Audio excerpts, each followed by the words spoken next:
আল্লাহ নবী এসে তাদেরকে বুঝাতে লাগলেন, বাবারা, তোমাদের মালিক হলো একজন, লা ইলাহা ইল্লাল্লাহ, अल्लाह के सिवा दूसरा कोई माबुद ही नहीं। তোমাদের রব হলো একজন। এই যে তোমরা হাতে করে নকল নকল খোদা তৈরি করেছো, এগুলো তোমাদের রব নয়, তোমাদের রব হলো একজন, তিনি হলেন আল্লাহ।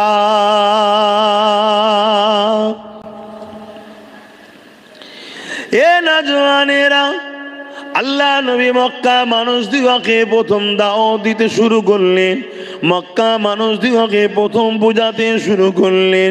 মক্কা মানুষদিগকে যখন তিনি ন্যায়ের কথা বলতে লাগলেন, ইনসাফের কথা বলতে লাগলেন, নারী হত্যা বন্ধ করার কথা বলতে লাগলেন, নারীদের অধিকারের কথা বলতে লাগলেন, এতিমের অধিকারের কথা বলতে লাগলেন, বিধবার অধিকারের কথা বলতে লাগলেন, গরিবের অধিকার কথা বলতে লাগলেন, মুসলিমদের পাশে যখন দাঁড়ালেন, তখন জালিম শাসকেরা আমার নবী পাকের বিরুদ্ধে চরম ভাবে লেগে গেল। এ যুবকেরা মনে রাখবে, যুগে যুগে ইসলামের বিরোধী দুই শ্রেণীর মানুষ করেছে। নাম্বার এক হলো অত্যাচারী লুটেরা, বদমাইশ জালিম শাসক। শুনছেন তো, এরা যুগে যুগে ইসলামের বিরোধী করেছে। আপনি যে ইতিহাস আজমের বিরোধী করেছে কে? তৎকালীন সময় জালিম ইমাম বুখারী হুজুর কে? কথা বুঝে আসছে? আমার মুজাদ্দিদ আল-পেসানির বিরোধী করেছে কে? তৎকালীন জামানে করেছে কে? ইতিহাস খুলে ব্রিটিশ হুকুমত। শুনছেন তো নাকি? তা আলেমের হাক্কানি বা অনুসারী যে আলেম হবে, তারই বিরুদ্ধে বাপ সময়ের জালিম শাসকরা থাকবে। যেমন আমার নবীর বিরুদ্ধে আবু জেল, উতবা, সাইবা, আবুল আহাব, রোম, পারস্য, এমন করে পৃথিবীর জালিম শাসকরা আমার নবীর বিরুদ্ধে ছিল। বড় বড় সুপার পাওয়ার তারা। কিন্তু আমার রসুল পাক সাল্লাল্লাহু আলাইহি ওয়াসাল্লামের আখলাক, ব্যবহার, আদর্শে পৃথিবীর কোটি কোটি কোটি কোটি মানুষ মোহাম্মদ রসুলের দিবানা আজও হয়েছে, সেদিনও হয়ে গেছে। জোরে বলুন সুবহানাল্লাহ। কথা বলে আজকের জাসুতি হচ্ছে, নারীর সুতি হচ্ছে, নারীদের উপরে জুলুম হচ্ছে, রেপ হতে লেগেছে। সে এমন করে কাশ্মীরের আশিপাক হতে পারে, বা আমার বাংলা তিলোত্তমা বোন হতে পারে। এই না যখন কেউ দাঁড়িয়ে কোনো আলেম কথা বললে, সময়ের শাসক ওই আলেমের বিরুদ্ধে দাঁড়িয়ে যাবে। এ যুবকেরা, তরুণেরা, বাপেরা, আজ যখন ইনসাফের জন্য কোনো আলেম কথা বলবে, সেই দিনে রসুল যেমন ইনসাফের জন্য কথা বলেছে, সেই নবী রেখে যাওয়া ইসলাম ইনসাফের মেসেজ যেটা দেয়, ওই ইনসাফের কথা যখন আজ কোনো উলামারা বলবে, সেই উলামার বিরুদ্ধে সমাজের জালিম শাসক লেগে যাবে। যারা জালিম শাসক নয়, তারা কিন্তু উলামাদেরকে সাহায্য করবে। শুনছেন তো? আর জালিম হলে ইনসাফের কথা বললেই পিছনে লেগে যাবে। কেন? জালিম শাসকের একটা নমুনা হলো সে ইনসাফ করে না, জাস্টিস সে করে না। তাই ইনসাফের কথা বলা মানে জনগণের চোখকে খোলা। আর জনগণের চোখ যখন ইনসাফ জিনিসটা শিখবে, জালিম শাসক তখন ভাববে যে আমার কপালে বিপদের ছায়া আছে। শুনছেন তো নাকি? আপনারা সবাই শুনছেন তো? হ্যাঁ কি না বলবেন। এটা যুগে যুগে চলে আসছে। কিন্তু আমরা মুসলমান, আমরা আমাদের ধর্মকেই বুঝলাম না। আমরা মুখে দাড়ি রেখে দিয়েছি, মাথায় টুপি পরে ফেলেছি। কেন মুখে দাড়ি রেখেছো? নবী সুন্নাত কথা। মাথায় টুপি কেন দিয়েছো? নবী সুন্নাত ভালো কথা। কিন্তু খোদার তো মানুষকে খানা খাওয়ানো আরো বড় সুন্নত, ওটাকে বাদ দিয়ে দিয়েছি। শুনছেন তো? এ যুবকেরা, তরুণেরা, আমার নবী পাকের প্রেমিকেরা, আল্লাহ নবী নূহ নবী দয়া নবী অনেক কষ্ট করে জমিনের উপর থেকে সন্ত্রাসকে মিটিয়েছে, অনেক কষ্ট করে জমির উপর থেকে অত্যাচারকে মিটিয়েছে, অনেক কষ্ট করে একা নবী আমার এই জমিনের উপরে মিথ্যাকে মিটিয়েছে, এই জমিন থেকে নেশা মুক্ত করেছে। আল্লাহ পাক কোরআনের আয়াত নাজিল করে দিলেন, আমি আল্লাহ তোমাদের জন্য শরাবকে হারাম করে দিলাম। নবী আমার যে এলানটা করে দিল, সাহাবারা বলতে লেগেছে, আমাদের মধ্যে থেকে অনেকে কেউ শরাবকে এমন করে মুখের মধ্যে নিয়েছে, কেউ দোকানে দোকানে শরাব বন্টনের কাজ করতেছিল, কেউ শরাবের বাটিটা তুলেছে, কেউ এক ঢোক গিলো ফেলেছে। যখনই তার কানে গেছে যে ইসলাম আমার রাসূলুল্লাহ শরাবকে হারাম করে দিয়েছে, সঙ্গে সঙ্গে যে যে জায়গায় ছিল ওই অবস্থাতে ফেলে দিয়েছে। কারো গালে যদি এক ঢোক চলে যায়, গালের মধ্যে উংলি করে বমি করে বার করে দিয়েছে। এমনকি জানা যায় মক্কার যে ড্রেনের খালগুলো ছিল, ওই খাল দিয়ে বর্ষায় যেমন স্রোতে পানি যায়, ওই রকম মদের স্রোত চলছে। সেই দিন থেকে আজ পর্যন্ত আমার নবী পাকের দেখানো রাস্তাতে মক্কার জমিনে আজও মদ হারাম হয়ে আছে। কেন নবী মদ হারাম করেছে? কোরআন কেন মদকে হারাম করেছে? আল্লাহ পাক বলছে, তোমাদের শরীরের জন্য যেটা ক্ষতিকারক ওটা তোমাদের জন্য হারাম। মদ মানুষের কিডনিকে নষ্ট করে দেয়, মদ শরীরের আরো অঙ্গকে নষ্ট করে দেয়, এমনকি মদ মানুষের মেন্টালিকে খারাপ করে দেয়। মদের কারণে 100টা যদি খুন হয় 80টা মদের কারণ, 100টা যদি অ্যাক্সিডেন্ট হয় 80টা মদের কারণ, 100টা যদি ক্রাইম হয় 80টা মদের কারণ, 100টা যদি অন্যায় হয় 80টা মদের কারণ। আমার রসুল মদকে বন্ধ করেছে, আর নবীর উম্মত আমরা মদকে প্রচলন করছি। আপনাদের মাথায় ঢং ঢুকতে পারে যে আমরা আবার মদ প্রচলন কোথায় করলাম। আমরা মদ প্রচলন করিনি, কিন্তু মাতাল সরকারকে সাপোর্ট তো করি। তাহলে একই তো হলো নাকি? হ্যাঁ, একই তো। অঞ্চলে অঞ্চলে স্কুল বন্ধ হয়ে যাচ্ছে, একটা করে মদের দোকান খোলা হচ্ছে। এটা কাদের ক্ষমতায় হলো? আমাদের ক্ষমতায়। কেন আমরা গভর্নমেন্ট তৈরি করেছি, গভর্নমেন্ট আমাদের ক্ষমতায় এসছে, সে মদের দোকান করছে, স্কুল বন্ধ করছে। সে কখনো চাইলো না যে মানুষ সুচিকিৎসা কি করে পাবে, এটা ভাবছে না। আর আমরাও সুচিকিৎসা হবে এমন গভর্নমেন্ট করব, এটা আমরাও ভাবি না। তাহলে মূলত আমরা মুসলিম দাবি করে আমরাই ইসলামের গলায় ছুরি দিচ্ছি।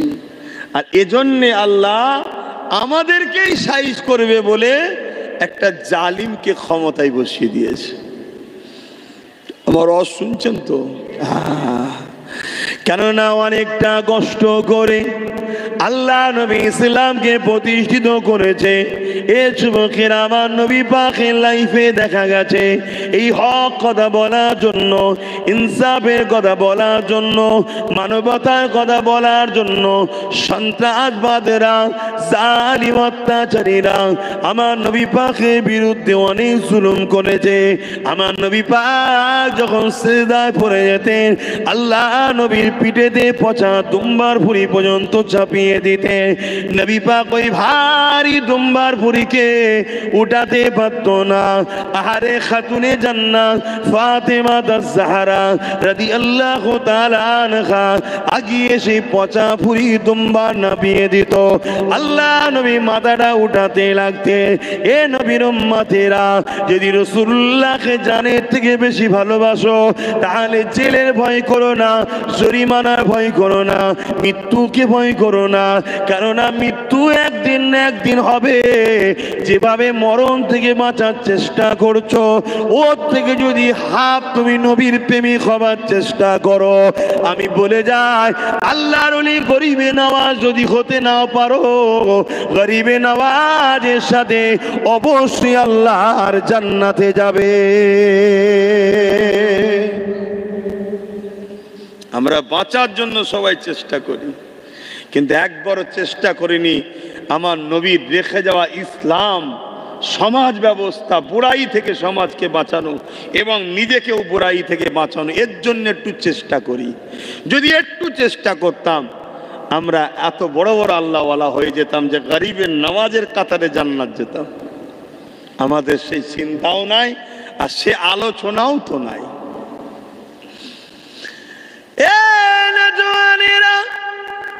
আল্লাহ নবীর জিন্দেগিতে এমনও দিন গেছে আল্লাহ নবী কথা বলার জন্য, নাই কথা বলার জন্য, গরিব এতিম অসহায় অধিকারের কথা বলার জন্য, লা ইলাহা ইল্লাল্লাহ মুহাম্মাদুর রাসূলুল্লাহ কালেমা প্রচারের জন্য আমার নবী পাকের বিরুদ্ধে ষড়যন্ত্র করেছিল আবু জেহেল। এমন করে একটা কুয়া করেছিল, ওই কুয়াতে আমার নবী পাককে ফেলে দিবার পরিকল্পনা করেছিল। আল্লাহ নবীর জীবনে এমনও দিন গেছে নবী পাক পাহাড়ে চলে গেছে, ওই পাহাড়ে গাছের পাতা ফলমূলকে জীবন ধারণ করেছে। কেননা চতুর্দিকে সন্ত্রাস, আবু জেহেল, উতবা, সাইবা এবং তার মিলিটারি, তার পুলিশ, যে ভাষা আপনারা বুঝবেন। আজানটা হয়ে যায়, নামাজ জলসার পরে হবে।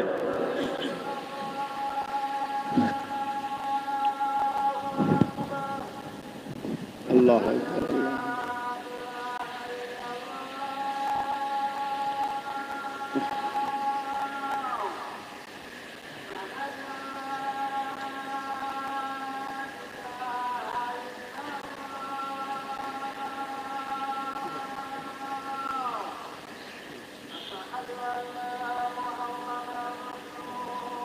সাল্লাল্লাহু আলাইহি ওয়াসাল্লাম।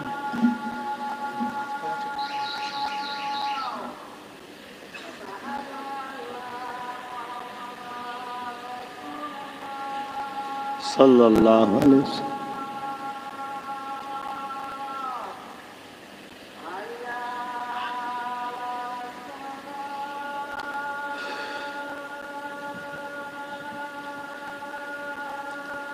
লা হাওলা ওয়ালা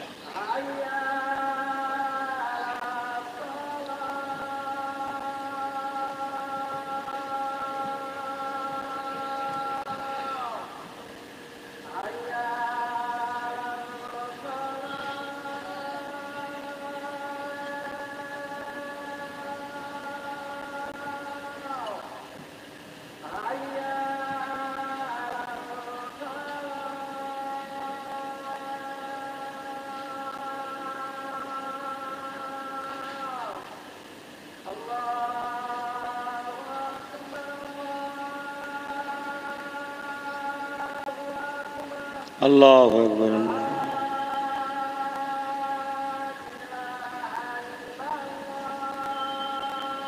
আল্লাহুম্মা রাব্বা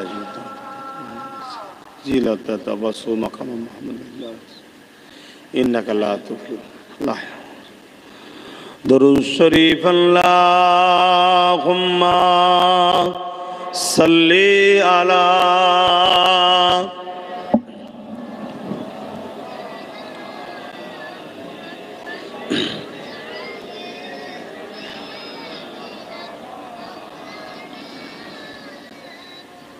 এতগুলো মানুষ যদি সবাই দিল প্রাণ দিয়ে দরুদ পড়তেন আরো সুন্দর লাগতো না? তাহলে ভাবুন আমরা কতটা ইসলাম থেকে দূরে সরে গেছি, আমাদের দরুদটা পড়তেও ইচ্ছা যাচ্ছে না। এটা তো আমাদের নিজেদের ক্ষতি হচ্ছে। আল্লাহ মিটিয়ে দেবে আমাদেরকে। আপনি মনে রাখবেন আল্লাহ তার দ্বীনের জন্য আমাদেরকে কোনো প্রয়োজন নাই। ইসলামের জন্য আল্লাহর আমাদেরকে কোনো প্রয়োজন নাই। আমাদের প্রয়োজন আল্লাহর দ্বীন ইসলামকে। দ্বীন আছে বলে মা সম্মান পায়, দ্বীন আছে বলে বাপ সম্মান পায়, দ্বীন আছে বলে এখনো গরিবের মাল ঝেড়ে খেতে আমাদের ভয় লাগে হারাম কাশ্মীরে। দ্বীন আছে বলে এখনো মিথ্যা কথা বলতে ভয় লাগে, আরে মিথ্যা কথা বলিনি গুনাহ হবে। দ্বীন আছে বলে এখনো বেটিরা নিরাপদে ঘরে। শুনছেন? তাহলে দ্বীন আমাদের কল্যাণ দিয়েছে, কিন্তু কেউ যদি মনে করি আমরা না থাকলে তাহলে ইসলাম কি করে থাকবে? শোনো, আমার আল্লাহর দ্বীনের বিরুদ্ধে যুগে যুগে হাজারো সন্ত্রাসরা লেগেছে। যারা লেগেছে আল্লাহ তাদের জন্য দুটো শাস্তি দিয়েছে, দুটো। হয় এদেরকে মিটিয়ে দিয়েছে, আর না হয় আল্লাহ তাদেরকে ইসলামের জন্য বড় বড় বড় বড় সব খাদেম বানিয়ে দিয়েছে। জোরে বলুন সুবহানাল্লাহ। ইসলামের চরম বিখ্যাত শত্রু আবু জেহেল, আল্লাহ নবীর চরম দুশমন ছিল। নবী পাকের বিরুদ্ধে কি না কি ষড়যন্ত্র করেছে।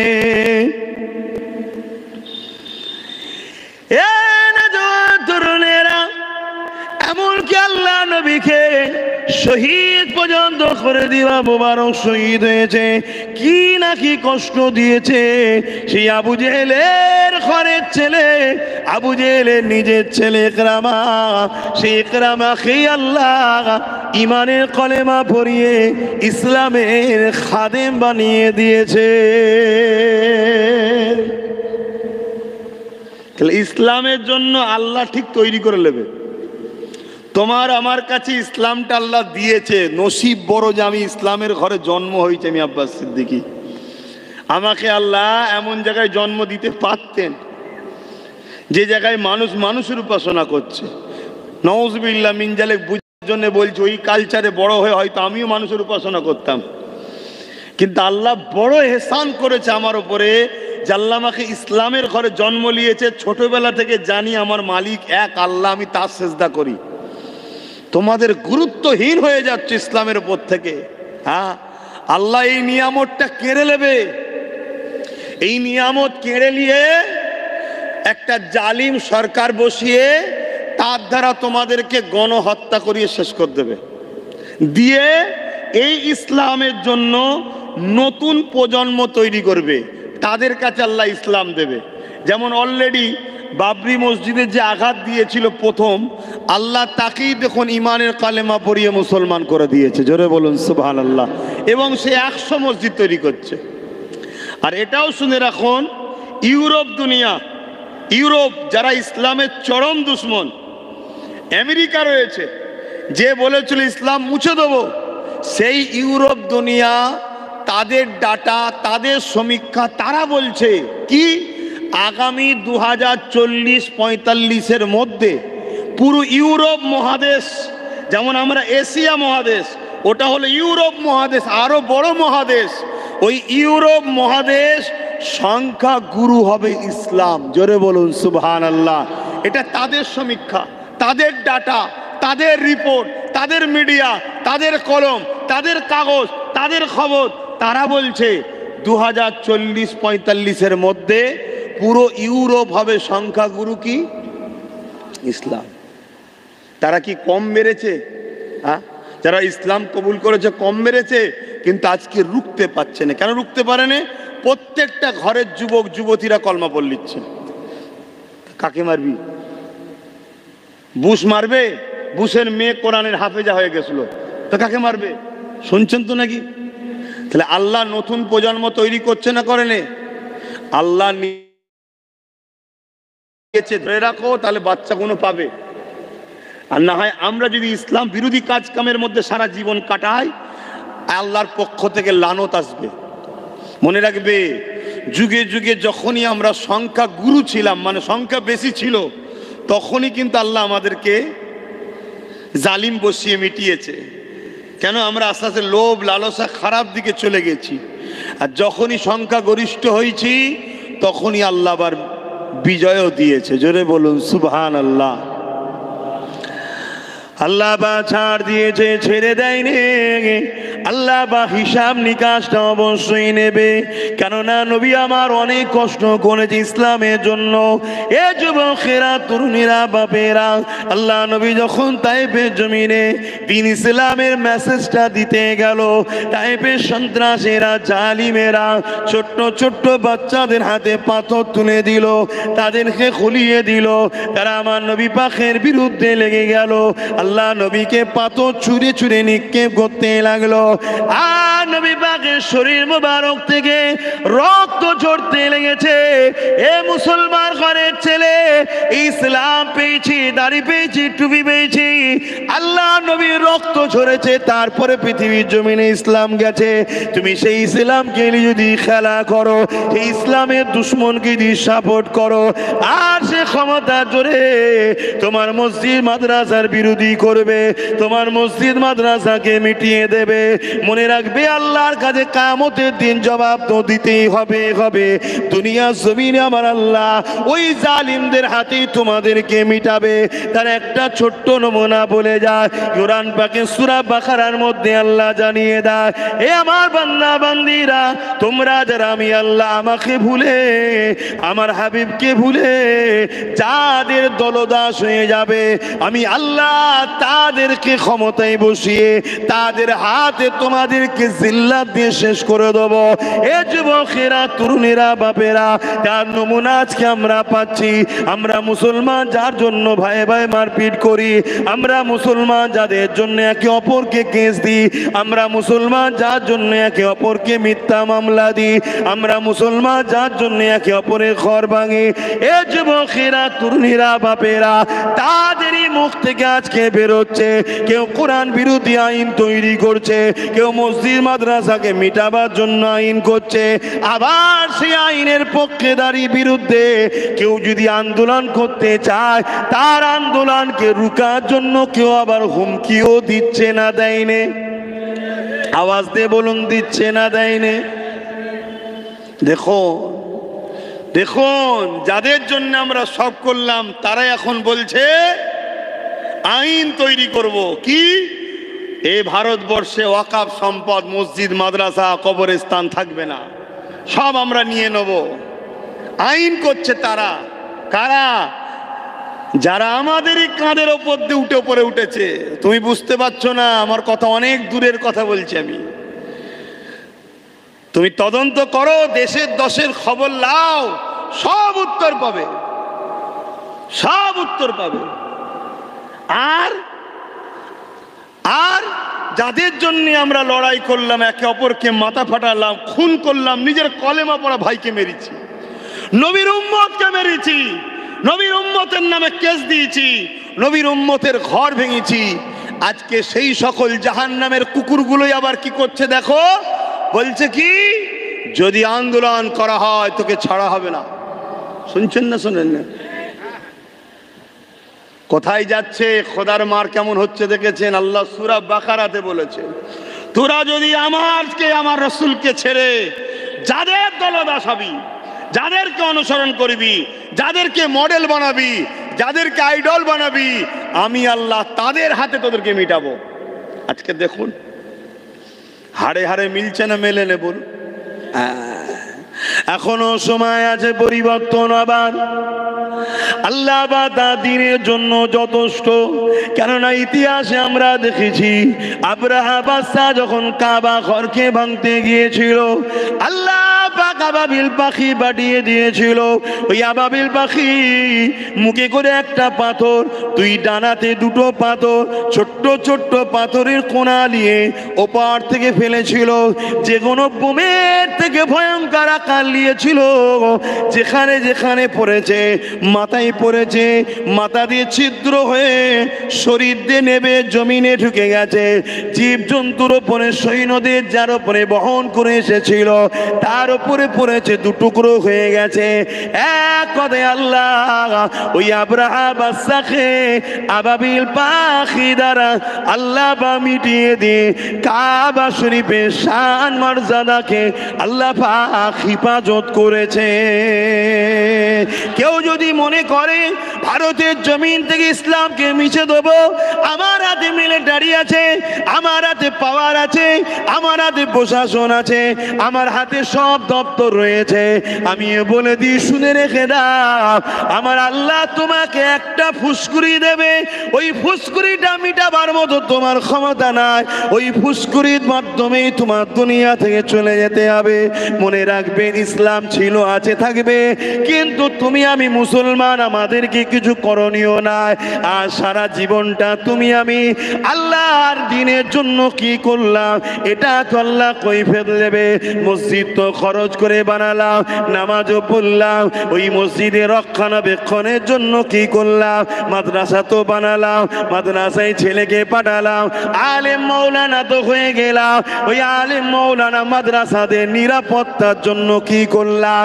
এ যুবকেরা তরুণেরা হাজার হাজার কোটি টাকা দিয়ে মাদ্রাসা মসজিদ তৈরি করলাম, কিন্তু জীবনে একবার ভাবলাম না এই মাদ্রাসা মসজিদকে বাঁচাবার জন্যে আমাদের একটা প্রশাসনিক ক্ষমতা দরকার।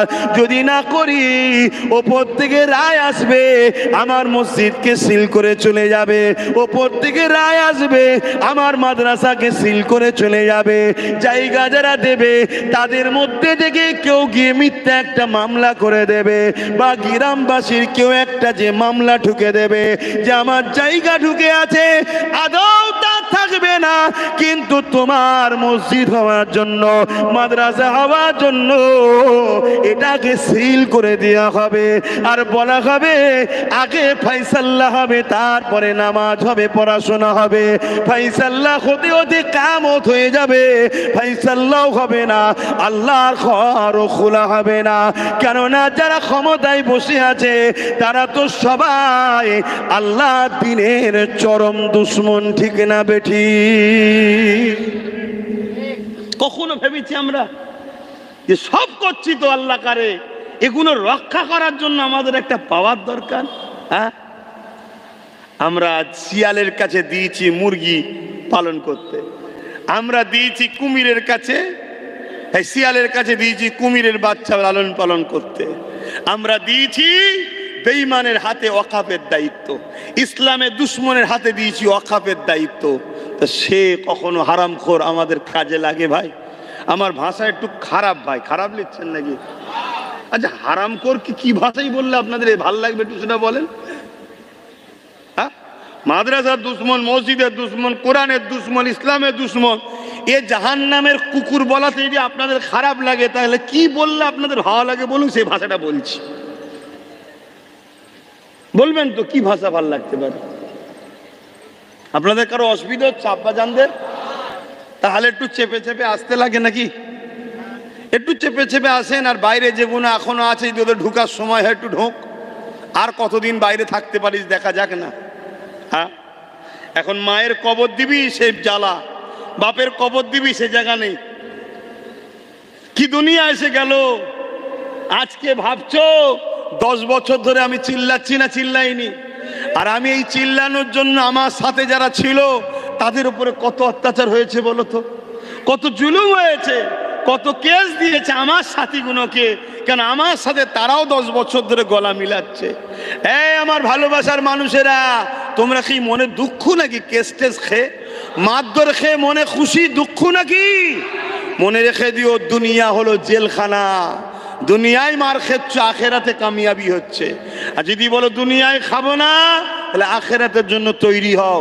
আখেরাতের প্রথম ঘাঁটি হলো কবর। কবরে 99টা সাপ হবে জালিমদের জন্য। জালিম কারা?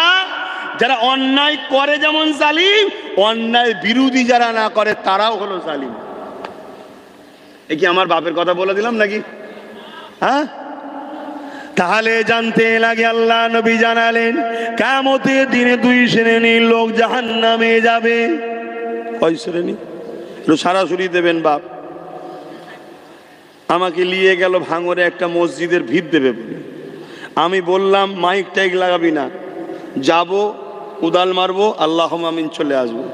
যে দেখি স্টেজ করে মাইক লেগে বসে আছে, আর জায়গাটা আবার ভাঙর, মুখ ঘুরিয়ে পালাতেও পাচ্ছি না। শুনছেন তো নাকি? একটা সেন্টিমেন্টালও ব্যাপার আছে, ছোট ভাইটার ব্যাপার আছে। কি ও তো মনে দুঃখ করবে যে আমার জন্য একটু সময় দিতে পারলেন না। সেখানে বকতে বকতে 1 ঘন্টা 10 মিনিট হয়ে গেল। আবার বললো একটুখানি মসজিদের জন্য। আবার চিন্তা করলাম আল্লাহর ঘরের ব্যাপার একটু না বললে হয়? বাবা দেখে কি দিবি? এইটুকু সময়ের মধ্যে আল্লাহ কারে যাই হোক 1.5-2-3 লাখ টাকা মতো আল্লাহ কারে হয়ে গেছে। কথা বুঝে আসছে?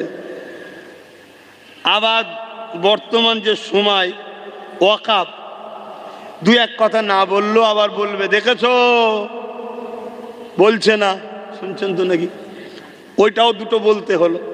এই সব এর মধ্যে দিয়ে বলে আপনাদের এখানে এলাম, শুধু নামাজটা পড়লাম আর আপনাদের এখানে হাজির হলাম। কথা বুঝে আসছে? বাড়িওয়ালা ভাববে যে আমার বাড়িতে দুটো কিশমিশ আর খেজুর, কি বলে, কাজু বাদাম খেয়েছে, বলবেন না? হ্যাঁ, আল্লাহ একটুখানি দিয়েছে, কাজু বাদাম 2-3টে মনে, আর 2-3টে খেজুর, কি বলে কিশমিশ, কালে দুটো পড়েছে, পানি গরম, এখানে পানি গরম খাওয়ারও সময় পাইনি। একটু স্বাদ দেন, তাহলে দুটো কথা বলতে পারবো, নাই কষ্ট হবে। আর গরম তো যা পড়ছে বুঝতে পারছেন তো, হ্যাঁ, আগামীতে তো আরো গরম বাড়বে।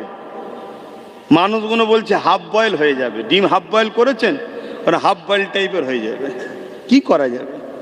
গাছ লাগান, গাছ লাগান, প্রত্যেককে বলছি গাছ লাগান। এই গাছ লাগানো এটাও আমার রসুলেরই আদর্শ, জোরে বলুন সুবহানাল্লাহ। গাছ লাগান, গাছ লাগান, প্রত্যেকে প্রতি বছর 10টা করে গাছ লাগান, যত বছর বাঁচবেন 10টা করে গাছ লাগান। এতে পরিবেশের ভারসাম্য ঠিক হবে, গরম দূর হবে, পানি হবে, সব ঠিক হয়ে যাবে। তাহলে আমরা শুধু কেটেই যাচ্ছি। আবার একদল মানুষ যখন বেরিয়েছে গাছ মাফিয়া, কথা বুঝে আসছে, ঝড়ে যদি একটা গাছ পড়ে, ও মাফিয়া বেরিয়ে 100টা গাছ কেটে পালিয়ে গেছে, বলছে ঝড়ে পড়ে গেছে। এসবও চলছে।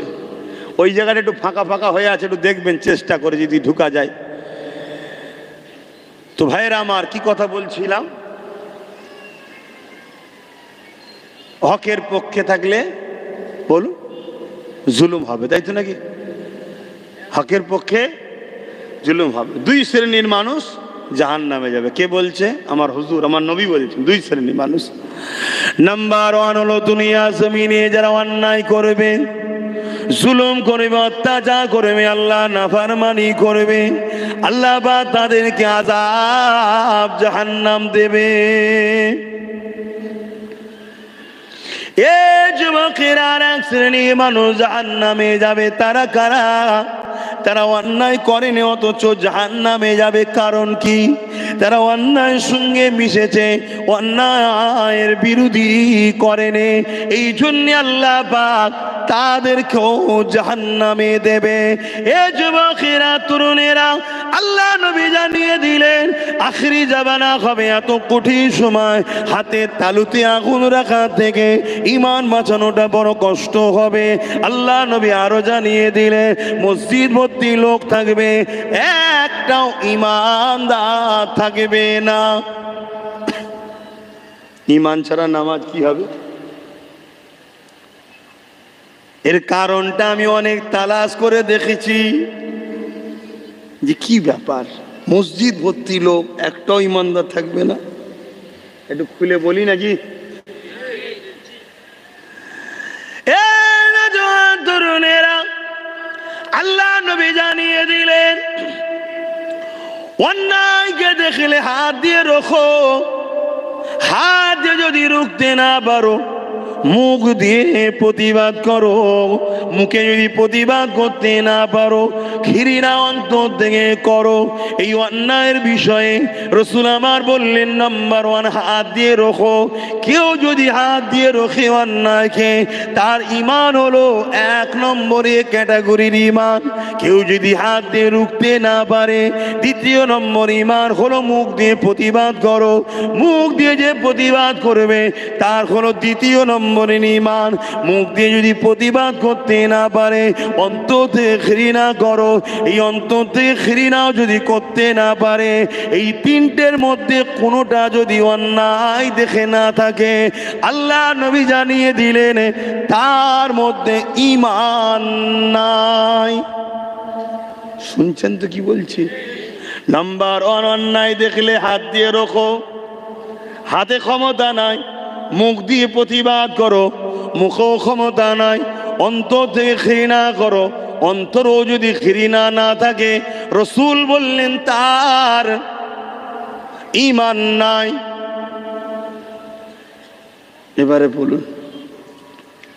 এবারে বলুন আমাদের কি সমস্যাটা হচ্ছে বলুন। আর অন্যায় দুই ধরনের হয়, একটা হলো নিজের ক্ষতি আর একটা ধর্মের ক্ষতি। নিজের ক্ষতির যে অন্যায়, এ অন্যায় করলে পাপ হয়, তওবা করলে আল্লাহ মাফ করেন, জোরে বলুন সুবহানাল্লাহ। আর যে অন্যায়টা ধর্মের ক্ষতি হয়, ও অন্যায় করলে পাপ হয় না, ইসলাম থেকে বেরিয়ে যায়। একটা লোক মদ খেয়েছে, ওটা নিজের ক্ষতি, ধর্মের ক্ষতি নয়। একটা লোক গান শুনেছে, নিজের ক্ষতি, ধর্মের ক্ষতি নয়। কিন্তু একটা লোক মদের দোকান করেছে, সমাজকে মদ খাওয়াতে চায়। একটা লোক গানের আসর তৈরি করেছে, সমাজকে সেই খারাপ জায়গায় নিয়ে আসতে চায়, এটা হলো ইসলামের ক্ষতি। আমি বোঝাতে পারছি তো নাকি?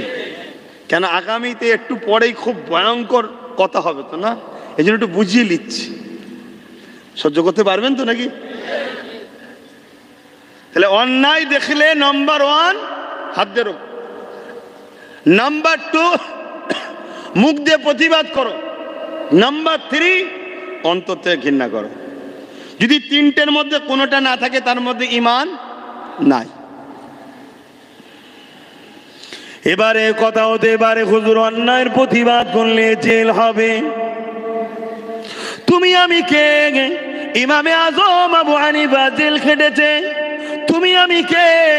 এমন করে ইমামে হোসাইন পাক অন্যায়ের বিরোধী করে শহীদ হয়ে গেছে।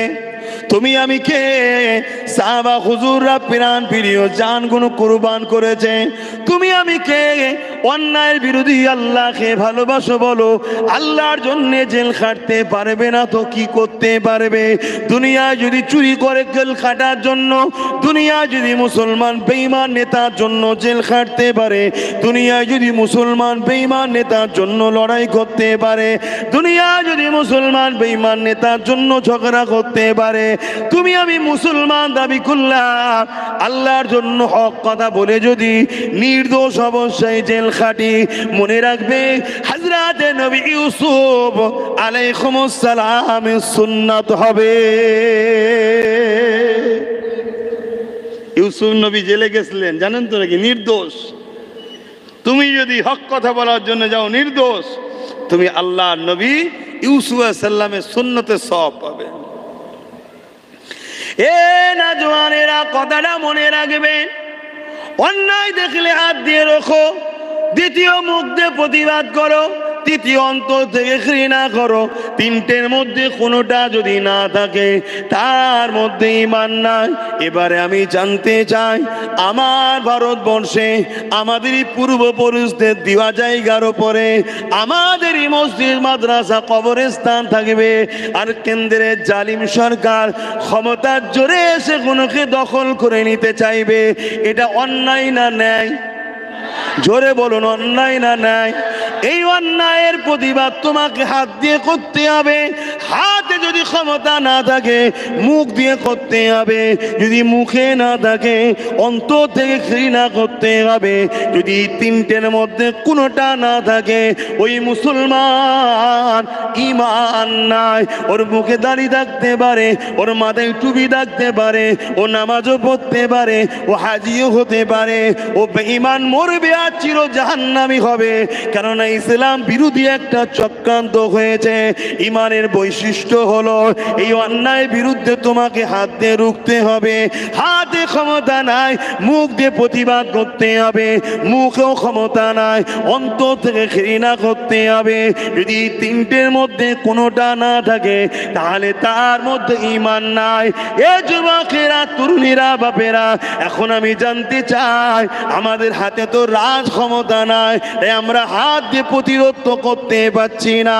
তাহলে দ্বিতীয় অপশন হলো মুখ দিয়ে প্রতিবাদ করা। এই মুখ দিয়ে প্রতিবাদ করার দরকার আছে না? না, জোরে বলুন। বাপ যদি বলে প্রতিবাদ করবি না, মা যদি বলে প্রতিবাদ করবি না, দাদা দাদি যদি বলি প্রতিবাদ করবি না, ভাই যদি বলে প্রতিবাদ করবি না, এলাকার ছোটখাটো ছেঁচেড়া নেতাগুলো যদি বলে প্রতিবাদ করবি না, আর একটু পরে এমএলএ এমপি যদি বলে প্রতিবাদ করবি না, বা রাজ্যের সিএম যদি বলে প্রতিবাদ করবি না, বা দেশের মাথায় যে আইন তৈরি করে সেও যদি বলে প্রতিবাদ করবি না, তাহলে আপনারা বলুন এই প্রতিবাদ কি বন্ধ হয়ে যাবে? জোরে বলুন, বন্ধ হয়ে যাবে? ইমানের নমুনা হলো যদি তুমি বন্ধ করে দাও, তুমি যদি অন্যায়ের বিরুদ্ধে কথা না বলো, তাহলে তোমার ইমান আর রইল কোথায়? আর ইমান যদি না থাকে 40 বছর না গায়ে হাওয়া লাগাবে, 50 বছর না হয় গায়ে হাওয়া লাগাবে, আর যা গরম পড়ছে গায়ে হাওয়া লাগাবারও তো রাস্তা নাই, যা জিনিসপত্র দাম বাড়ছে ফালতু পয়সা খরচ করারও আর রাস্তা নাই, চারিদিকে যে অ্যাক্সিডেন্ট হচ্ছে নিরাপত্তায় খোরারও আর ব্যবস্থা নাই, আর মুসলমান নাম থাকার জন্যে সে কেমন মুসলমান পরের কথায় ভিড় মব লিঞ্চিং করে তো পিটিয়ে মেরে দিচ্ছে, কোনো জায়গাতেও তো নিরাপদ নাই, কিন্তু চুপ থাকার জন্যে দুনিয়ার লোক হয়তো জানাজা করে দিয়ে মিনহা খালাকনাকুম ওয়া ফিহা নুঈদুকুম ওয়া মিনহা নুখরিজুকুম তাহারাতান উখরা বলে মাটি দিয়ে দেবে, কিন্তু মনে রাখবে ওই কবরের জমিনটাতে 99টা আল্লাহ সাপ দেবে, জাহান্নামের একটা গর্ত হবে। তুমি ডিসাইড করে নাও দুনিয়ার এই জেল জরিমানাকে ভয় করবে না আল্লাহ পাকের আযাবে পাকড়াও হবে। যদি আল্লাহ পাক বেশি শক্তিশালী তোমার মনে হয়, তাহলে দুনিয়ার হুকুমাতের বিরুদ্ধে, তার অন্যায় কাজের বিরুদ্ধে তোমায় কথা বলতে হবে। যদি কথা না বলতে পারো, যারা বলে তাদের কাঁধে কাঁধ মিলাও, তাদের সাথে সাথ মিলাও, তাদের ডাকেতে তোমরা ভিড় জমাও, কেননা ভিড় যত বেশি হবে আন্দোলনটা তত ভয়ানক রূপ নেবে। আমি কি ইসলামের পক্ষেই বলছি তো নাকি? না এই মজলিসে সব কথা বলা যাবে না? এমন শুকনো মুসলমান আবার নেই তো? তাহলে অন্যায় করছে এর বিরুদ্ধে কথা বলতে হবে, তাই তো নাকি? তাহলে আন্দোলন করতে হবে। কিন্তু দুঃখের বিষয় আবার বাংলায় নাকি আন্দোলন ব্যান্ড হয়ে গেছে। আপনারা খবর পেয়েছেন? বাংলার যিনি নেত্রী আছেন, আমাদের মুসলমানদের ভোটে যিনি ক্ষমতায় এসেছে 3বার, তিনি নিজেই স্বীকার করেছে, আমার কথা না, তিনি স্বীকার করেছে যে মুসলমানই আমাকে জিতিয়েছে, তিনি নিজেই স্বীকার করেছে, রেকর্ড আপনারা পাবেন। তাহলে আজকে বাংলায় যিনি ক্ষমতায় রয়েছেন তিনি নাকি আবার নাকি ফতোয়া দিয়েছে ওয়াকাফ বাংলায় চলবে না, নাকি গুলি নাকি, ওনার ভাষা তো মাঝে মাঝে পড়তে গেলে আর একবার ছোট থেকে পড়াশোনা করতে হবে, কথা বুঝতে পেরেছেন? আবার নাকি হুমকিও দিয়েছে শুনছি, আবার নাকি বলেছে কেউ যদি বাংলায় ওয়াকাফলে গুলি করে, মানে মসজিদ মাদ্রাসা কবরস্থানের বিরুদ্ধে কেন্দ্র সরকার যে বিলটা করেছে, কেউ যদি বাংলায় কেন্দ্র সরকারের বিরুদ্ধে কথা বলে, মানে এরম দাঁড়াচ্ছে তো নাকি? বাংলায় কেউ যদি কেন্দ্র সরকারের বিরুদ্ধে কথা বলে মসজিদ মাদ্রাসার পক্ষে কথা বলে, রাজ্য সরকার নাকি হুমকি দিচ্ছে তার সব থেকে বড় দুশ্মন আমি হব। শুনছেন তো নাকি? এখন বলুন, এই কচুপুড়াকে ভয় করবেন না আল্লাহকে ভয় করবেন? এই কচুপুড়া কচু বোঝেন তো নাকি? হ্যাঁ, আমরাই সাপোর্ট করেছি, ওপরে উঠে বসে আছে, চারিদিকে সব পুলিশ টুলিশ রয়েছে, ভক ভক ভক ভক করছে। একবার ছুঁড়ে ফেলে দেন, ওই একবার কে বলেছিল না মাদ্রাসায় জঙ্গি তৈরি হয়, রাস্তা দিয়ে গেলে কুকুরও ঘুরে দেখেনি কি যাচ্ছে। শুনছেন তো নাকি? এর দুর্দশাটা আরো বেহাল হবে, ওদের তবুও তো সংগঠন ছিল, এ তো কচুপুড়া কিছুই নেই, লোটো দাও আর খাও, এই তো চলছে। কি গো, কষ্ট হচ্ছে নাকি? যদি কারো কষ্ট হয় ওইখানে গিয়ে আগে পানি পড়া দে, যেরকম পাগলের মতো বকেন কেন মাঝে মাঝে আমাদেরকে ভুগতে হয়, ওইখানে যাকে বুঝা কেন ও 26 আমার নবীর মাদ্রাসা, আমার আল্লাহর ঘর, আমার দিনের বিরুদ্ধে লেগেছে। শুনছেন না শোনেন নেই? হ্যাঁ, ছাড়াছাড়ি শুননে। অতএব থাকতে পারে পুলিশ, থাকতে পারে পাওয়ার, থাকতে পারে অনেক কিছু, আমি জানি ওর পাওয়ার আমার আল্লাহ চাইলে 1 সেকেন্ডের মধ্যে শেষ করে দিতে পারে। পারে না? পারে না? জোরে বলুন, পারে না? পারে না? মিশরের ফেরাউন পাওয়ারের জোরে কত কি করেছিল জানেন তো নাকি? নীল নদে যখন আল্লাহ চুবাচ্ছিলেন, একবার হুশ করে উঠছে পানির ওপরে আর বলছে মুসা রে, মুসা রে, আবার করে নিচে আবার উঠছে, মানে তুফান চলছে। তো এইভাবে ডুবিয়ে ডুবিয়ে ডুবিয়ে আল্লাহ শয়তান মেরে দিয়ে মিশরে পিরামিডে রেখে দিয়েছে, যাতে দুনিয়ার লোক এসে দেখে খোদা দাবি করলে কি হয়। শুনছেন তো নাকি? এই নমরুদ নাম শুনেছেন না? নমরুদ বলেছিল, এত বড় শয়তান, আল্লাহর সঙ্গে যুদ্ধ করে বলেছে। ইব্রাহিম নবীকে বলছে যে ইব্রাহিম, তোমার আল্লাহর সঙ্গে আমি যুদ্ধ করবো, একটু বলি নাকি? কেন শয়তানদের যখন কথা এসছে, আগেকার শয়তানদের একটু বলতে হবে তো নাকি? হ্যাঁ বাপ, কারো কষ্ট হচ্ছে নাকি? শয়তানের যদি চালা হও, শয়তানের কষ্ট হতে পারে। যদি মোহাম্মদ রসুলের গোলাম হও, আজ কাউকে ভালো লেগেছে তো কি হয়েছে, বাপ হলেও তো কি হয়েছে, মা হয়েছে তো কি হয়েছে, মোহাম্মদ রসুলের বিরুদ্ধে গেলে বাপ মাওয়ার নয়, এর নাম ইসলাম। শুনছেন তো নাকি? কিসে তুমি দরদ দেখাচ্ছ? সিদ্দিক আকবর আর আব্বার নাম আবু কুয়াফা, শুনছেন? এখন একটা জায়গায় কথা হচ্ছে, হতে হতে হতে হতে আমার নবী পাক সাল্লাল্লাহু আলাইহি ওয়াসাল্লাম এসেছেন। মন দিয়ে শুনবেন, আমি সেই খুন আমার শরীরে আছে, সেই খুন আমাদের শরীরে আছে। একটা জায়গায় কথা হচ্ছে আর হুজুর পাকও এসেছেন, আল্লাহর নবী বসলেন, আর রাসূল পাক সাল্লাল্লাহু আলাইহি ওয়াসাল্লাম এসেছেন, এটা আবু বকর সিদ্দিক দেখেননি। বাপের সঙ্গে একটা কথা নিয়ে কাটাকাটি হচ্ছে, বিষয়টা হলো নবী পাক সাল্লাল্লাহু আলাইহি ওয়াসাল্লাম। সিদ্দিক আকবর বাপকে বোঝাচ্ছে, আব্বা আপনি আমার নবীর বিরুদ্ধে বলবেন না। শুনছেন তো নাকি? আপনি আমার নবীর বিরুদ্ধে বলবেন না। আর এই কথা হতে হতে এইদিকে হুজুর পাক সাল্লাল্লাহু আলাইহি ওয়াসাল্লামও এসে হাজির হয়ে গেছে। হযরত আবু বকর সিদ্দিক উঠে এক চড় মেরে দিয়েছে বাপকে। শুনছেন আমি কি বলছি? আল্লাহ নবী এসে তখন বলছে, আল্লাহ নবী এসে গেছে জানে না, আল্লাহ নবী পিছন থেকে তো এই আবু বকর কি করলে এটা, তখন উনি থতমত খেয়ে গেছে, হুজুর এসে গেছে, হুজুর বিয়াদবি মাফ করবেন, হুজুর আমি খেয়াল করিনি। আল্লাহ নবী বললেন, তুমি বাপের। হযরত আবু বকর সিদ্দিক কি উত্তর দিচ্ছে শুনবেন? হুজুর আপনার বিরুদ্ধে বলছিল, চর মেরেছে, হাতে যদি তরোয়াল থাকতো দুটুকরো করে দিতাম, আমার বাপ আগে নয় আপনি আগে আমার কাছে। জোরে বলুন সুবহানাল্লাহ। শুনছেন আমি কি বলছি?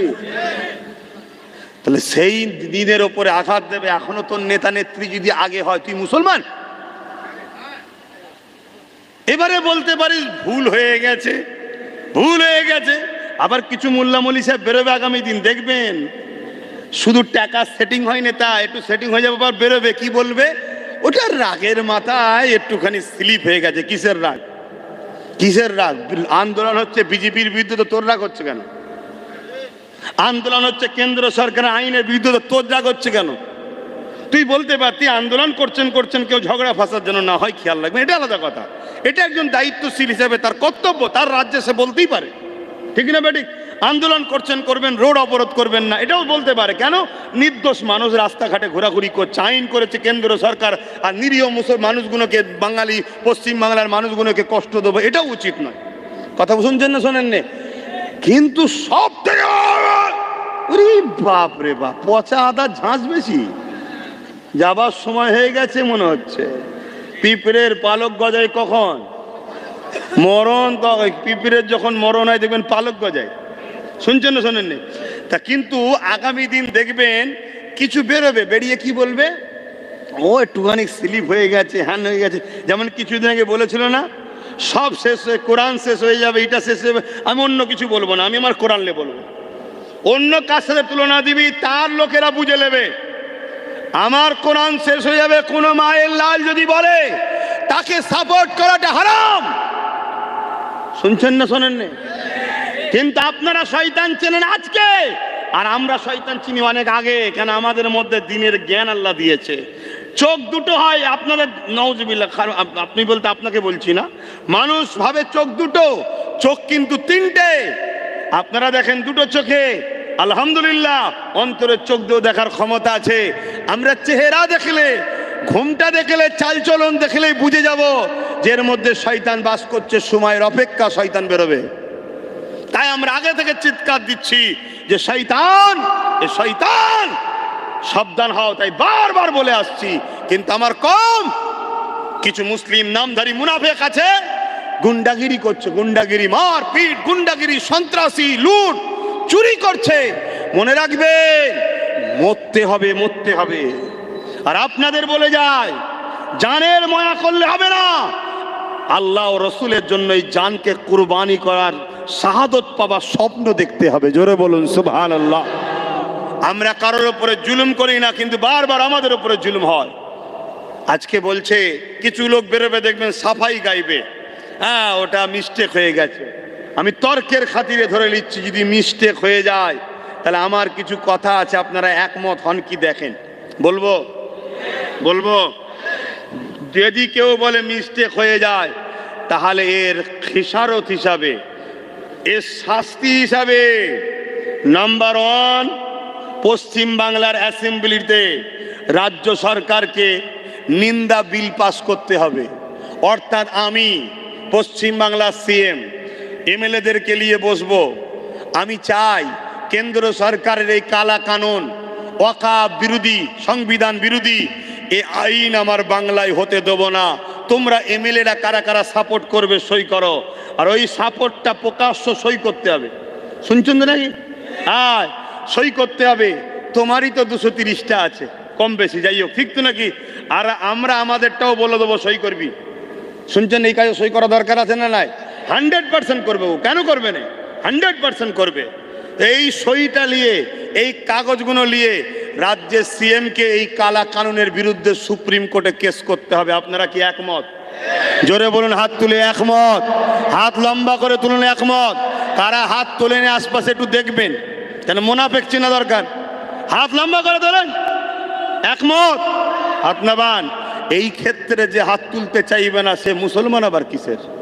আমার মসজিদের জন্য হাত তুলবি নি? কবরস্থান, ঈদগাহ, কাল তো তুই মরবি, হ্যাঁ, কবর দিবি কোথায়? তাহলে 1 নম্বর। দ্বিতীয় নম্বর হচ্ছে, আমরা আন্দোলন করব কেন্দ্র সরকারের বিরুদ্ধে, তার কালা কানুনের বিরুদ্ধে, তাই তো নাকি? এবং আমরা আন্দোলন করব, আমাদের আন্দোলনে যেন প্রশাসন কোনো ডিস্টার্ব না করে। এবং পাঞ্জাব সরকার, কৃষকরা যেভাবে আন্দোলন করেছিল, আমরা ওই আন্দোলনের রূপরেখা তৈরি করতে চাই। আন্দোলন কন্টিনিউ হবে, একদিন করে হাঁপিয়ে গেলে হবে না। শুনছো তো নাকি? একদিন করে হাঁপিয়ে গেলে হবে না, আন্দোলন কন্টিনিউ হবে। এই আন্দোলনে সমস্ত থাকা, খাওয়া, তেল খরচ যেমন কৃষকদের ঘরে পাঞ্জাব সরকার দিয়েছিল, রাজ্য সরকারকে আমাদের ঘরে দিতে হবে। আপনারা কি একমত? হাত তুলে বলুন একমত। হাত লম্বা করে তুলুন, একমত। হ্যাঁ, তবেই জানবো তুমি মিস্টেক করেছো, কিন্তু আমাদের দরদি ওটা ভুল হয়ে গেছে, চলো বাবা আর বিরোধী করার দরকার নেই, গুলোগুলি যা হচ্ছে হোক যা।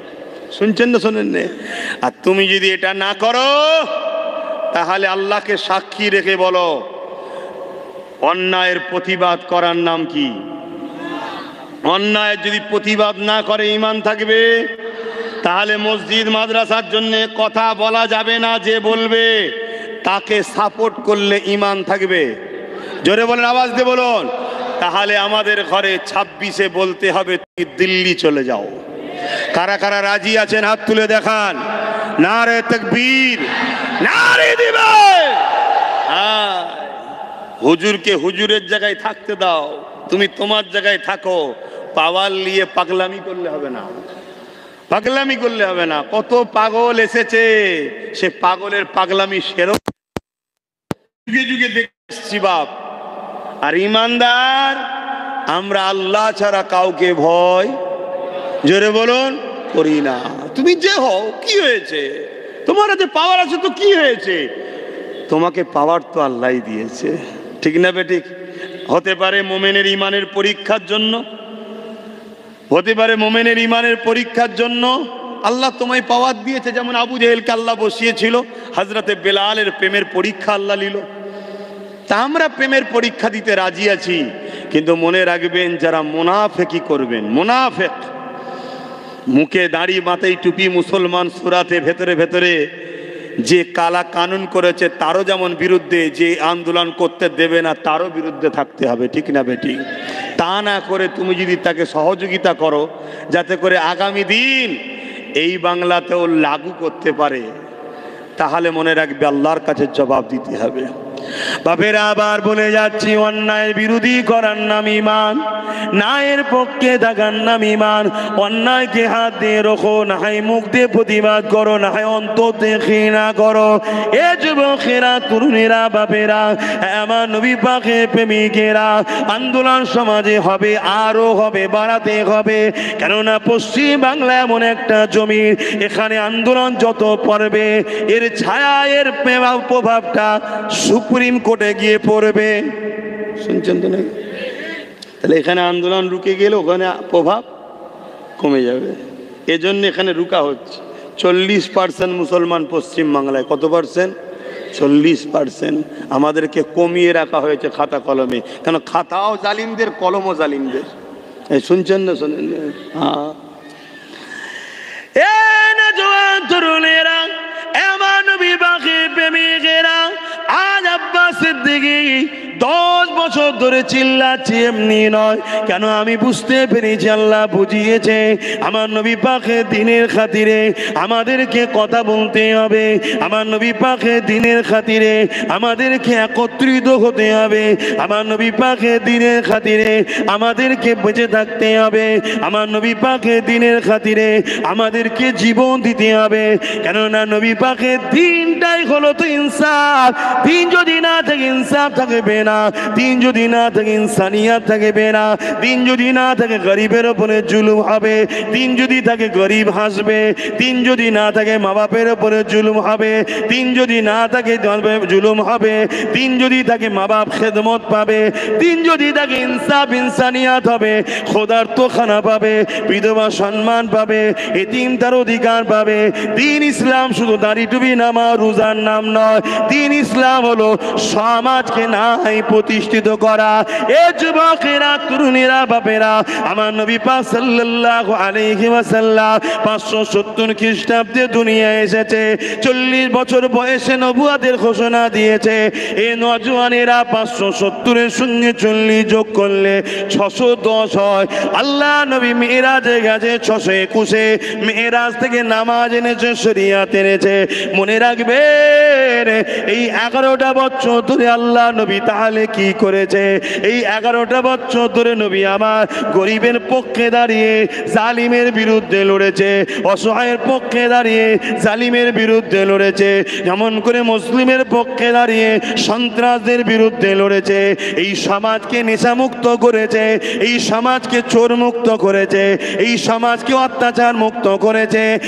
এক কথায় রোম থেকে শুরু করে, পারস্য থেকে শুরু করে, মক্কা শান্তি আবুজের উদ্বা থেকে শুরু করে পৃথিবীর যত অত্যাচারী শাসক ছিল, আল্লাহ নবী তাদেরকে প্রথম চিঠি করেছে, অন্যায় বন্ধ করো, জুলুম করো, মুহাম্মদ রসুলের মেসেজকে তোমরা মেনে নাও, গরিবকে খানা দাও, ক্ষুধার্তদেরকে খানা দাও, বাঁচতে দাও গরিবদেরকে।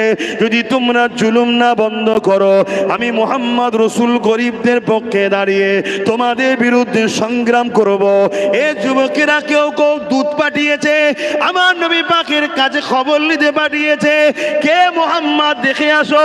এ যুবকেরা নাজ্জাসী বাদশা ছিল, এমন করে সে এক দুধ পাঠিয়েছে আমার নবী পাকের কাছে। আমার নবী পাকের আখলাক চরিত্র আদর্শ দেখে ওই দুধে গিয়ে নাজ্জাসী বাদশাকে শুনিয়েছে। ওই নাজ্জাসী বাদশা মনে মনে আমার রাসূলুল্লাহকে প্রেম করে নিয়েছে। একটা দিন ইমানের কলেমা পড়ে মুসলমানও হয়ে গেছে। আরো জোরে বলুন সুবহান। কিন্তু সবাই তো পরিবর্তন হয়নি, অনেকে আমার রাসূলুল্লাহর সঙ্গে যুদ্ধ করেছে। এমনকি রোম আমার নবী যে দূত পাঠিয়েছিল যে মানুষকে জুলুম বন্ধ করো, মানুষ বলতে কি তারা সব মুসলমান ছিল নাকি? হ্যাঁ, তারা কেউ আল্লাহ মানতো না, তাদের জন্য নবী কথা বলছে। আমরা মুসলমান, আমাদের সবাইয়ের কাজ হলো এ সমাজের হিন্দু, দলিত, আদিবাসী, শিখ, পাঞ্জাবি প্রত্যেকটা অসহায় গরিবের পাশে দাঁড়িয়ে কথা বলার নাম ইসলাম। আমরা বলিনি আজকে, তাই আমরা ধ্বংস হচ্ছি। আমাদের উচিত সর্বধর্মের গরিবের পাশে দাঁড়ানো, সর্বধর্মের গরিবেরকে নিরাপদ দেওয়া, সর্বধর্মের গরিবের বেটিদের ইজ্জত রক্ষা করা। এজন্য আল্লাহ আমাদেরকে পাঠিয়েছে। ইসলাম তো একে বলে। আমি ভাবলাম নামাজ পড়ে নিয়েছি, চল হয়ে গেছে। হ্যাঁ, আমার তোমার থেকে ইমামে হোসাইনের নামাজ আরো দামি ছিল। তিনি কেন এজিদের বিরোধী করেছিলেন? এজিদ কি বদমাইশি করেছিল? এজিদ সন্ত্রাস ছিল, জালিম ছিল, চরিত্রহীন ছিল, নারীদের উপরে অত্যাচার করত, শরাবী ছিল। এজন্য ইমামে হোসাইন পাক সেই এজিদের বিরোধী করেছিল। আজ যদি উম্মতে মুহাম্মাদি আমরা সবাই ঐক্যবদ্ধ হয়ে জুলুমের বিরুদ্ধে ঐক্যবদ্ধ হই, সন্ত্রাসের বিরুদ্ধে ঐক্যবদ্ধ হই, সে জুলুম আমার পাড়ায় হোক, আমার রাজ্যে হোক, আমার দেশে হোক, মনে রাখবেন আমার আল্লাহ খুশি হবে, আমাদেরকে সাহায্য করবে। আবার আমরা খেলাফত, সম্মান, ইজ্জত ফিরে পাবো। জোরে বলুন সুবহানাল্লাহ, আরো চিৎকার দিয়ে বলুন সুবহানাল্লাহ। আল্লাহ, আমরা আমাদের ডিউটি করিনি, তাই আমাদের মালিক আমাদের থেকে মুখ ঘুরিয়ে নিয়েছে, রহমতের মুখ ঘুরিয়ে নিয়েছে। আমার কথায় কষ্ট পেচ্ছেন?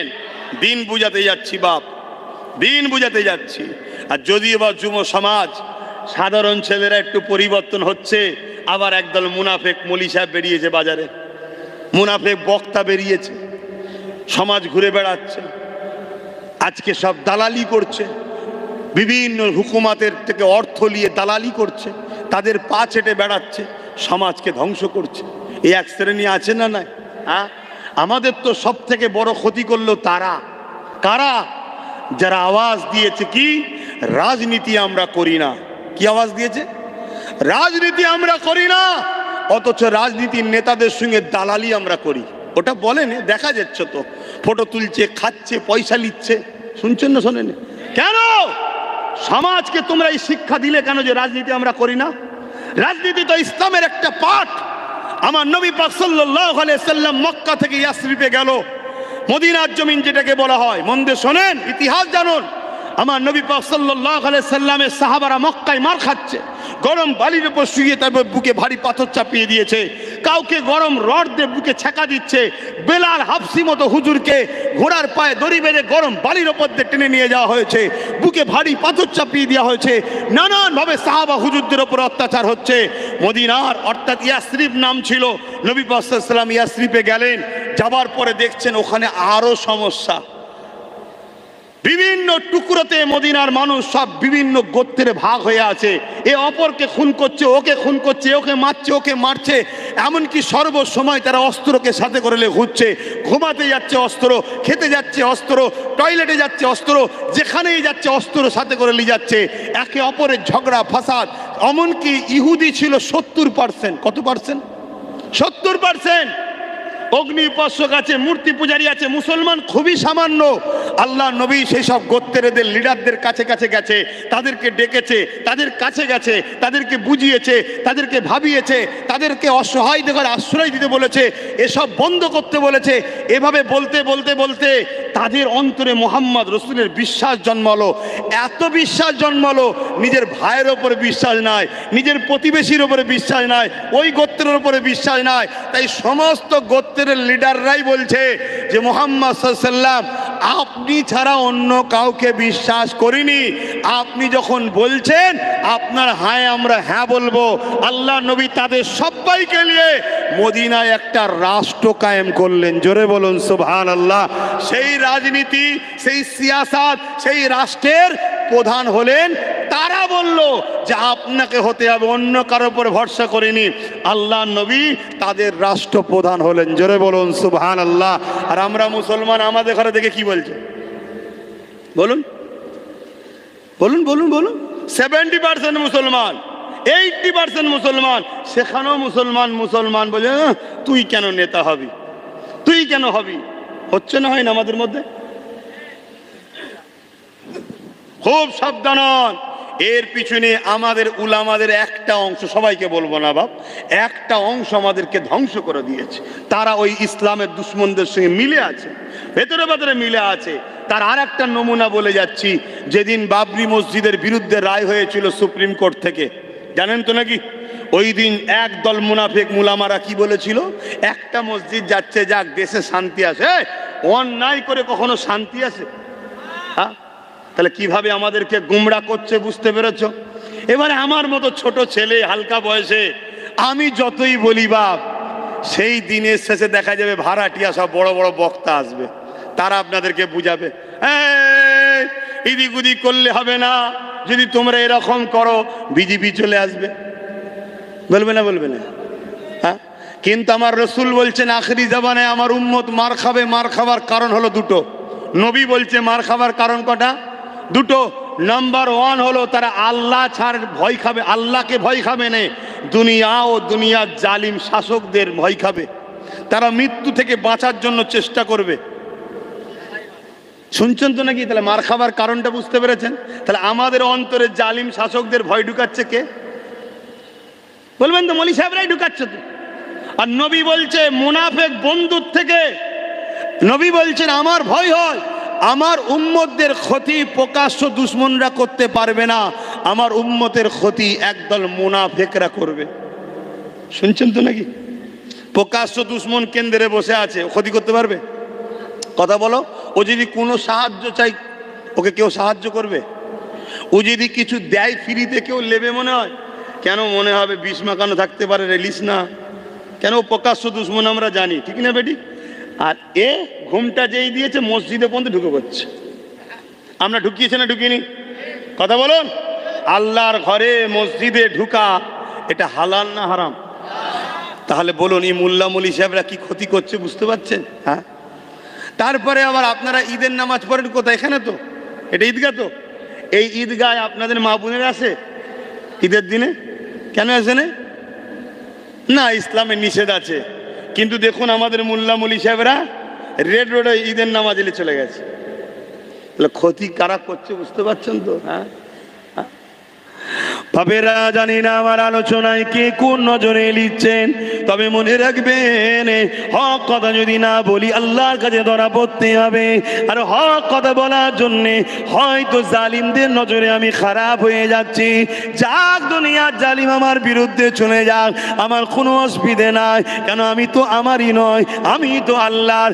আমার জন্যে হাসবুনাল্লাহ ওয়া নি'মাল ওয়াকিল, নি'মাল মাওলা ওয়া নি'মান নাসির। আমি আল্লাহর উপরে ভরসা করি চলি। আমার জন্য আমার আল্লাহ যথেষ্ট। তিনি আমার জন্য যে ফয়সালা করবে ওটাই আমার জন্য বড় হবে। এ যুবকেরা, তরুণেরা, হক কথা বলার জন্য যদি আমার মৃত্যুর কারণ হয়ে যায় আমি নিজেকে তো বড় খুশনসিব মনে করব। কেননা সাহাবা হুজুররা প্রতিদিন যখন অন্যায় বিরুদ্ধে লড়াই করতে যেতেন, জালিমের বিরুদ্ধে যখন লড়াইয়ে যেতেন, সাহাবা হুজুর আল্লাহর কাছে দোয়া চাইতে থাকতেন, ও রব্বি আল্লাহ আমি যেন শাহাদাত কবুল করে আমার যেন জালিমদের বিরুদ্ধে লড়তে লড়তে জালিমদের আঘাতে আমি যেন শহীদটা হয়ে যায়। এ যুবকেরা, তরুণেরা, বাপেরা, কেননা শহীদানদের দরজা অনেক বড়, শহীদের মাকাম অনেক বড়। মৃত্যু তো সবার হবে, আমারও হবে, তোমারও হবে। আর ঘরে পরে পরে 1 বছর 2 বছর বিছানায় পূজা হয়ে মরার থেকে, এ যুবকেরা প্যারালাইসিস হয়ে মরার থেকে, পেটে ছটপট করে বিমারে হয়ে মরার থেকে, হকের জন্য আল্লাহর সৃষ্টি করি অসহায় বাঁচাবার জন্য, আল্লাহ রসুলকে খুশি করার জন্য যদি বীরের মতো 1 ঘন্টা বেঁচে মরতে পারে, এই মরণটা তো বড় কামিয়াবির মরণ হবে। কেননা কিয়ামতের দিনেতে আল্লাহ যখন জান্নাতীদিগকে জান্নাতি করে দেবে, জাহান্নামীরা যখন জাহান্নামে চলে যাবে, আল্লাহ জান্নাতীদিগকে সালাম দিয়ে বলতে লাগবে, দুনিয়া জমিনে তোমরা আমার জন্য কত কাজ করেছো, দুনিয়ার মধ্যে থাকার পরও তোমরা অনেক কষ্ট করেছো, তোমরা অন্যদের মতো লোভ লালসা, গান বাজনা, সিনেমা, খেলাধুলা, নাচ গানের মধ্যে তোমরা জড়াওনি। তোমরা আমি আল্লাহ আমার খুশির জন্য ছিলে। তোমরা কষ্টের পয়সা থেকে শতকরা 2.5 টাকা যাকাত দিয়েছো। তোমরা আমার সৃষ্টিকে সেবা করেছো, খোদার্তদের খানা খাইয়েছো। আজকের দিনে বলো আমি আল্লাহ তোমাদের উপরে রাজি হয়ে গিয়ে আমি তোমাদেরকে জান্নাত দিয়ে দিলা, তোমরা বলো তো দেখি আমার জান্নাত পেয়ে তোমরা কি খুশি হয়েছো? দুনিয়ার লোভ লালসা ত্যাগ করেছো, ওই লোভ লালসাটা বেশি ভালো ছিল না আমার জান্নাতটা বেশি ভালো লেগেছে? ওই সময় সবাই বলতে লাগবে আল্লাহ আপনার জান্নাত এত সুন্দর আমরা কখনো ভাবতে পারিনি। আল্লাহ পাক দুনিয়া তো কিছুই নয় আপনার জান্নাতের কাছে, কিন্তু একদল যুবক দাঁড়িয়ে যাবে, ও রাব্বি আল্লাহ পাক আমরা আপনার দুনিয়া জমিনে যেতে চাই। আল্লাহ পাক বলতে লাগবে বান্দা বান্দারে, কেননা আমার জান্নাতের মধ্যে কি এমন জিনিস নাই যেটা দুনিয়ায় মজা পেয়েছি? ওই সময় বান্দা কোনো বলতে লাগবে, ও রব্বি আল্লাহ আপনার পক্ষে থাকার জন্য, আপনার হাবিবের পক্ষে থাকার জন্য, নাই সত্যের পক্ষে সংগ্রাম করার জন্য জালিমরা আমাদেরকে শহীদ করে দিয়েছিল, হত্যা করে দিয়েছিল, আমাদের উপরে জুলুম করেছিল, জালিমের জুলুমে আমাদের মরণ শহীদ হয়ে গিয়েছিল। আল্লাহ পাক আপনার রাস্তায় থাকার সময় মরণ হয়েছে, অর্থাৎ মরণটা আপনার জন্য হয়েছে। এই মরণের যে মজা পেয়েছি ওই মজাটা আপনার জান্নাতে না। আরো জোরে বলুন সুবহান আল্লাহ।